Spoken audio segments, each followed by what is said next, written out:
تو ہم سب سے پہلی شرط نماز کے لیے کیا ہے؟ قیام ہے۔ اگر کوئی شخص سب سے پہلا رکن نماز کا جو ہے قیام ہے۔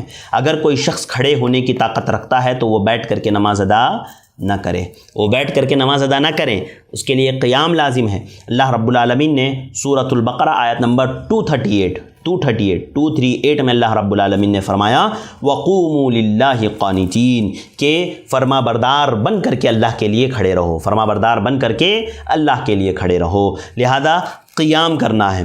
اب قیام میں جب ایک انسان جماعت کے ساتھ نماز ادا کر رہا ہوتا ہے نا، تو اس کے لیے ضروری ہوتی ہے صفوں کی درستگی۔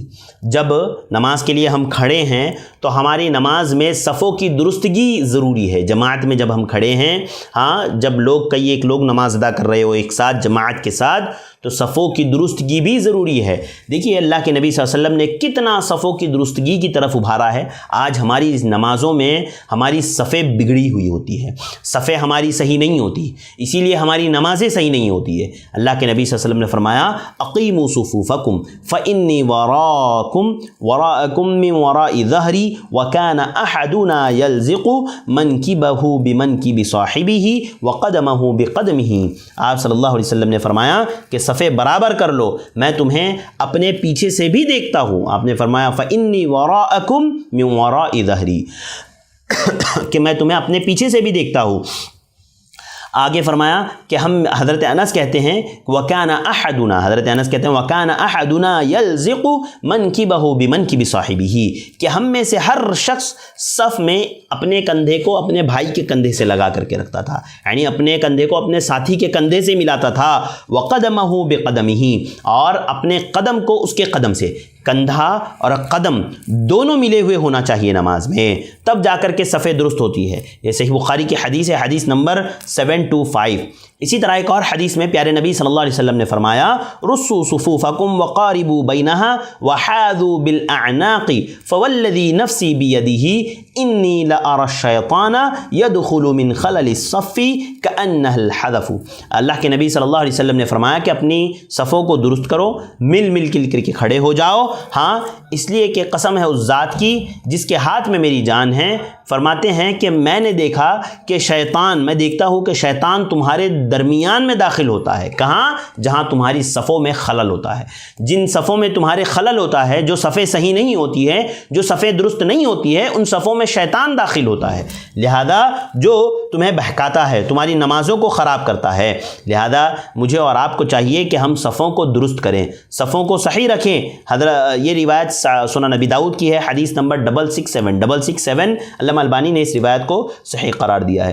کئی الفاظ صفوں کے آپ کو مل جائیں گے۔ اللہ کے نبی صلی اللہ علیہ وسلم فرمایا استو ولا تختلفوا فتختلف قلوبکم کہ نماز و صفوں کو درست کرو، صفوں کے درمیان میں اختلاف نہ رکھو، یعنی خالی جگہ نہ رکھو، ورنہ اللہ تعالیٰ تمہارے دلوں میں اختلاف ڈال دے گا، تمہارے دلوں میں پھوٹ ڈال دے گا۔ صحیح مسلم حدیث نمبر 432۔ اللہ کے نبی صلی اللہ علیہ وسلم نے کہا کہ صفیں درست نہ ہونے کی وجہ سے، صفیں مختلف ہونے کی وجہ سے لوگوں کے دل مختلف ہو جاتے ہیں، شیطان صفوں کے درمیان میں داخل ہوتا ہے۔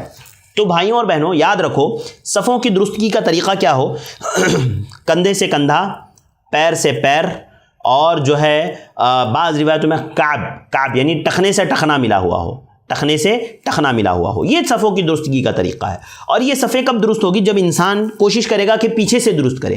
ہمارے ہاں لوگ آڑے ٹیڑھے آگے پیچھے کھڑے ہو جاتے ہیں، جس کی وجہ سے نہ تو صفیں درست رہتی ہے، نہ ہی جو ہے وہ ایک لائن میں ہوتے ہیں۔ ایک انسان جب صف کا سیدھی ہونے کا مطلب یہ ہوتا ہے کہ ایک لائن میں بالکل کندھے کے سے کندھا اور قدم سے قدم، ٹخنے سے ٹخنا ملا کر کے کھڑے ہوں ہم، یہ ہماری صفوں کی درستگی ہے۔ آج ہمارے یہاں صفیں ایسی ہوتی ہے، اللہ اکبر، اللہ کی پناہ، ایک پیر ایسا رکھ رہا ہے، دوسرا پیر ایسا رکھ رہا ہے، کہاں سے پیر ملیں گے؟ دیکھیے صفوں کی درستگی کا مطلب جیسے کہ میں نے آپ کو بتایا، کندھے سے کندھا ملنا چاہیے، پیر سے پیر، قدم سے قدم اور ٹخنے سے ٹخنا ملنا چاہیے۔ اب پیر آپ زیادہ نہ پھیلائیں گے۔ بہت سارے لوگ آپ نے دیکھا ہوگا کہ بہت زیادہ پیر پھیلا کر کے کھڑے ہوتے ہیں ایسے۔ جب آپ پیر زیادہ پھیلاؤ گے تو کندھے آپ کے نہیں ملیں گے، جب کندھے آپ کے نہیں ملیں گے تو نماز صف آپ کی درست نہیں ہوگی۔ تو نہ تو قدم زیادہ پھیلائیں، اسی طرح نہ تو قدم بہت زیادہ کم رکھیں۔ آپ دیکھتے ہوں گے ہمارے یہاں بعض لوگ کہتے ہیں بھائی 4 انگلی کا فاصلہ ہونا چاہیے، 4 انگل کا، دونوں پیروں کے درمیان میں 4 انگل کا فاصلہ ہونا چاہیے، یہ بات بھی غلط ہے۔ ایسے تو پہلی تو بات یہ ہے کہ ایسا کسی بھی حدیث سے ثابت نہیں ہے کہ 2 پیروں کے درمیان میں 4 انگلیوں کا فاصلہ ہونا چاہیے، اور اگر 2 پیروں کے درمیان میں 4 انگلیوں کا فاصلہ رکھا جائے تو پیر سے پیر نہیں مل سکتے۔ جب ایک آدمی اتنا پیر رکھا ہے، بس اتنے پیر اس نے رکھے ہیں، اتنا گیپ رکھا ہے اپنے پیروں کے درمیان میں، تو جب اس کے کندھے ملیں گے تو پیر کھلے رہ جائیں گے، پیر نہیں مل پائیں گے، کیونکہ پیر بہت قریب اس نے رکھا ہے۔ لہذا نہ تو پیروں کو زیادہ پھیلانا ہے، نہ تو پیروں کو زیادہ سمیٹنا ہے، بلکہ کیا کرنا ہے، جو انسان کی باڈی شیپ ہے نا، جس حساب سے آپ کی باڈی ہے، آپ اتنا ہی پیر رکھیں، آپ اتنے ہی گیپ رکھیں اپنے پیروں کے درمیان میں، تو آپ کے پیر سے پیر اور کندھے سے کندھا بھی مل جائیں گے، اور تب جا کر کے آپ کی صف درست ہوگی، تب جا کر کے میری صف بھی درست ہوگی۔ تو میرے بھائیوں، میری ماؤں بہنوں، ہمیشہ خیال رکھو کہ جب کبھی مسجد جاؤ جماعت سے، یا گھر میں جماعت سے نماز ادا کر رہے ہو، تو پیروں کو بالکل سیدھے ہونے چاہیے، قبلہ رخ، انگلیاں، پیر کا رخ، انگلیوں کا رخ سب قبلہ رخ ہونا چاہیے، اور بالکل سٹا کر کے پیر سے پیر اور کندھے سے کندھا ملا کر کے کھڑے رہیں۔ صفیں ایسے ہی درست ہوتی ہے، ایسے ہی صف درست ہوتی ہے، اور ایسے ہی جو ہے ہماری نماز صحیح ہوتی ہے۔ ورنہ اگر ایک پیر ایسا رکھا ہوا ہے، دوسرا پیر ایسا رکھا ہوا ہے، یا ایک پیر ایسا رکھ دینا تو دوسرا کتنا بھی کوشش کریں صف سیدھی کرنے کی، نہیں ہوگی صف سیدھی۔ کیوں؟ کیونکہ ایک شخص کا پیر ٹیڑھا رکھا ہوا ہے، تو کیسے دوسرے شخص کے سیدھا رکھ دینے سے صفیں درست ہوں گی؟ دونوں کو ایسے سیدھا رکھنا ہوگا، تب جا کر کے صف درست ہوگی۔ اور ہمیں چاہیے کہ اگر صفیں درست نہیں ہو رہی ہے تو ہم بازو والے کو بولیں کہ بھائی صف درست کرو، صف سیدھی کرو۔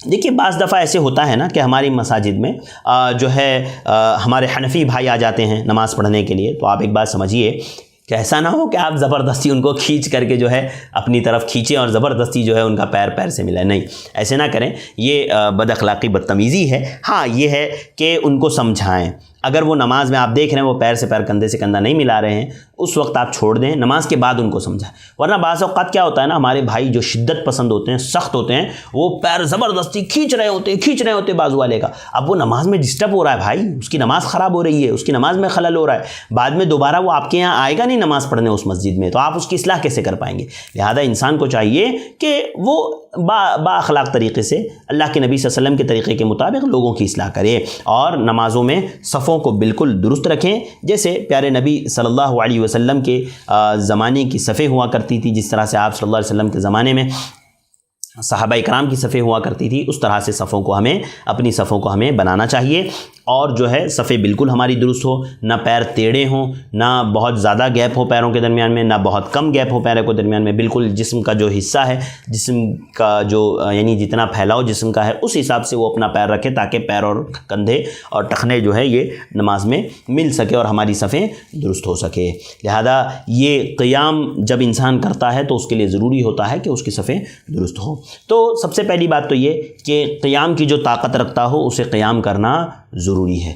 ہاں اگر قیام کی طاقت نہیں رکھتا تو پھر اس کے لیے رخصت ہے کہ وہ بیٹھ کر کے نماز پڑھے، بیٹھ کر کے نماز نہیں پڑھ سکتا ہے تو لیٹ کر کے نماز پڑھے، ہاں ویسے بھی نہیں پڑھ سکتا ہے تو اشارے سے پڑھے۔ پیارے نبی صلی اللہ علیہ وسلم نے فرمایا، عمران بن حسین رضی اللہ تعالیٰ عنہ کی حدیث ہے، کہتے ہیں کانت ببواسیر، ان کو پائلس بواسیر کی شکایت تھی، فسألت النبی صلی اللہ علیہ وسلم عن الصلاۃ، تو انہوں نے کہا کہ میں نے اللہ کے نبی صلی اللہ علیہ وسلم سے اس بارے میں پوچھا، فقال، آپ صلی اللہ علیہ وسلم نے فرمایا، صلی قائما، کہ کھڑے ہو کر کے نماز پڑھے، فإن لم تستطع فقائدا، اگر کھڑے ہو کر کے نماز پڑھنے کی استطاعت نہ ہو تو بیٹھ کر کے نماز پڑھے، فإن لم تستطع فعلى جنب، اور اگر کھڑے ہو کر بیٹھ کر کے بھی نماز پڑھنے کی طاقت نہ ہو تو وہ ایک جانب یعنی لیٹ کر کے نماز پڑھیں، ہاں پہلو پر نماز پڑھیں۔ یہ روایت صحیح بخاری کی ہے، پہلو کے بل لیٹ کر کے وہ نماز پڑھ لیں، یہ صحیح بخاری کی حدیث ہے، حدیث نمبر 1117۔ تو اگر کوئی شخص کھڑے ہو کر کے نماز نہیں پڑھ سکتا ہے تو وہ بیٹھ کر کے پڑھے، بیٹھ کر کے نہیں پڑھ سکتا ہے تو وہ لیٹ کر کے پڑھے۔ اسی طرح نماز میں نگاہ کہاں ہو، جب ایک انسان نماز میں کھڑے ہو تو اس کی نگاہ کہاں ہو، تو نگاہ دیکھیے سجدے کی جگہ پر ہونا چاہیے نماز میں۔ پیارے نبی صلی اللہ علیہ وسلم نے فرمایا، کان صلی اللہ علیہ وسلم اذا صلی طأطأ رأسه ورمى ببصره نحو الارض، کہتے ہیں کہ اللہ کے نبی صلی اللہ علیہ وسلم نماز کے دوران اپنے سر کو آپ صلی اللہ علیہ وسلم جھکا کر رکھتے تھے اور اپنی نگاہ زمین کی جانب آپ صلی اللہ علیہ وسلم رکھتے تھے۔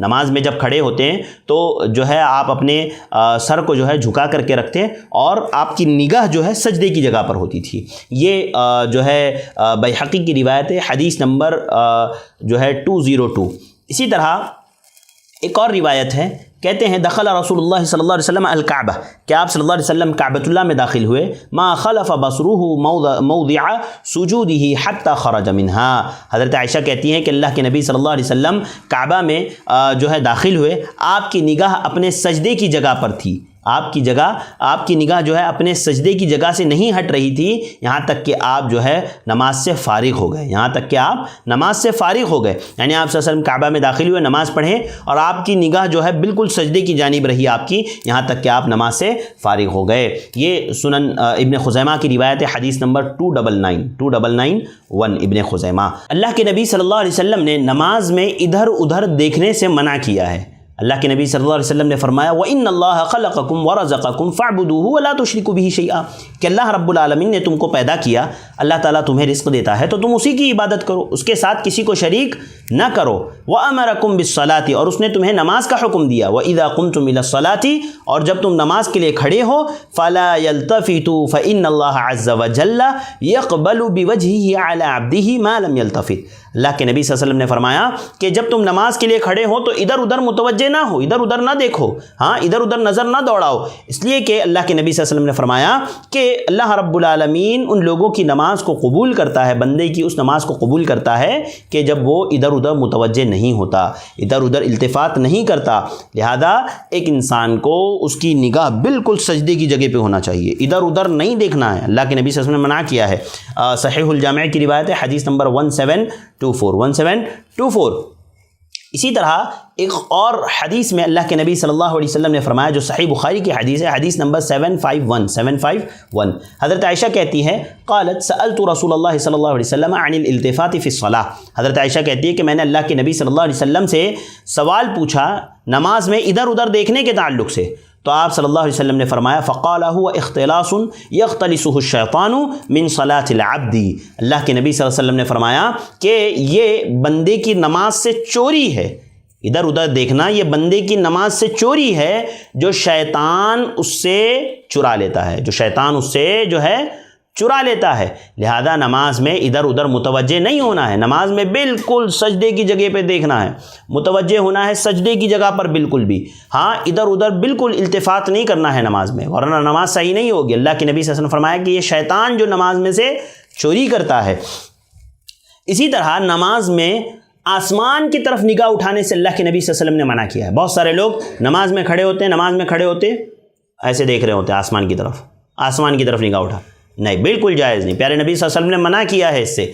آپ صلی اللہ علیہ وسلم نے فرمایا ما بال اقوام يرفعون ابصارهم الى السماء في صلاتهم فاشتد قوله في ذلك حتى لا قال لينتهن عن ذلك او لتخطفن ابصارهم، کہتے ہیں اللہ کے نبی صلی اللہ علیہ وسلم فرمایا ان لوگوں کو کیا ہو گیا کہ وہ نماز میں اپنی نگاہ آسمان کی طرف اٹھاتے ہیں، بس آپ نے ان کے بارے میں بالکل سخت بات کہی، فاشتد قولہ، آپ صلی اللہ علیہ وسلم نے بالکل سخت ان کے بارے میں بات کہی اور فرمایا وہ اس سے رک جائیں ورنہ اللہ رب العالمین ان کی نگاہوں کو اچک لے گا، ان کی نگاہوں کو اللہ رب العالمین لے لے گا، ان کی بصارت کو اللہ تعالیٰ چھین لے گا۔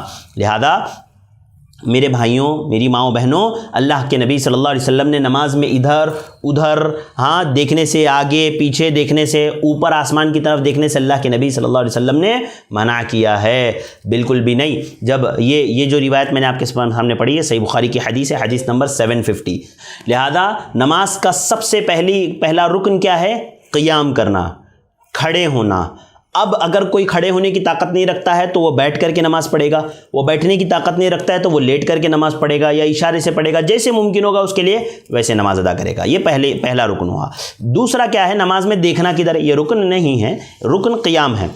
دوسرا کیا ہے؟ نماز میں دیکھنا کہاں ہے؟ تو نماز میں بالکل نگاہ سجدے کی جگہ پر ہونی چاہیے، جیسے کہ میں نے آپ کے سامنے دلائل رکھے، آگے پیچھے دائیں بائیں اوپر نیچے دیکھنے سے اللہ کے نبی صلی اللہ علیہ وسلم نے منع کیا۔ بہت سارے لوگ نماز میں کھڑے ہوتے ہیں ایسے دیکھ رہے ہوتے ہیں، نہیں ہوتی ہے نماز، صحیح نہیں ہوگی آپ کی نماز میں سجدے کی جگہ پر آپ کو دیکھنا ہے، ساتھ ہی ساتھ آسمان کی طرف بھی آپ کو نہیں دیکھنا ہے۔ اللہ کے نبی صلی اللہ علیہ وسلم نے آپ آسمان کی طرف بھی نگاہ اٹھانے سے منع کیا، حتیٰ کہ اتنے سخت الفاظ اللہ کے نبی صلی اللہ علیہ وسلم نے کہے کہ وہ ایسا کرنے سے باز آ جائے ورنہ اللہ تعالیٰ ان کی بصارت کو چھین لے گا، اللہ تعالیٰ ان کی نگاہوں کو اچک لیا جائے گا۔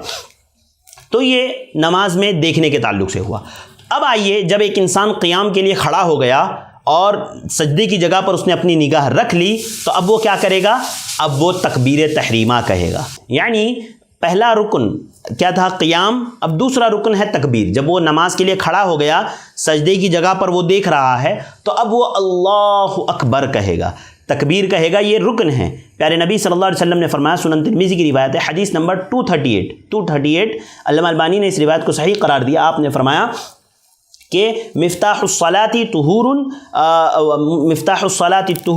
و تحریمها التکبیر و تحلیلها التسلیم. حضرت علی کہتے ہیں کہ رسول اللہ صلی اللہ علیہ وسلم نے فرمایا نماز کی کنجی یہ وضو ہے، نماز کی چابی جو ہے یہ وضو ہے، اور اس میں حرام کرنے والی تحریم یعنی جو ہے تحریمہ یعنی وہ چیزیں جو حرام کر دی جاتی ہے نماز میں، وہ حلال چیزوں کو بھی حرام کر دیا جاتا ہے نا نماز میں، تو حرام کرنے والی چیز تکبیر ہے، حلال کرنے والی چیز تسلیم ہے. یعنی دیکھیے اس میں سمجھیے کتنے پیارے الفاظ میں اللہ کے نبی صلی اللہ علیہ وسلم نے پوری جو ہے نماز میں جو سارے چیزیں ہیں اس کو بیان کر دیا. یعنی تحریمها التکبیر و تحلیلها التسلیم، یعنی نماز میں ساری چیزوں کو حرام کرنے والی چیزیں یعنی کھانا پینا، یہ ساری چیزوں کو منع کرنے والی چیزیں نماز میں تکبیر ہے. ایک بار تکبیر انسان نے کہہ دیا تو بس اب وہ نماز میں داخل ہو گیا، اور اس کو حلال کرنے والی چیز جو ہے یہ تسلیم ہے. سلام کے بعد اب انسان فارغ ہو گیا نماز سے، پھر وہ جو چاہے کر سکتا ہے حلال کا.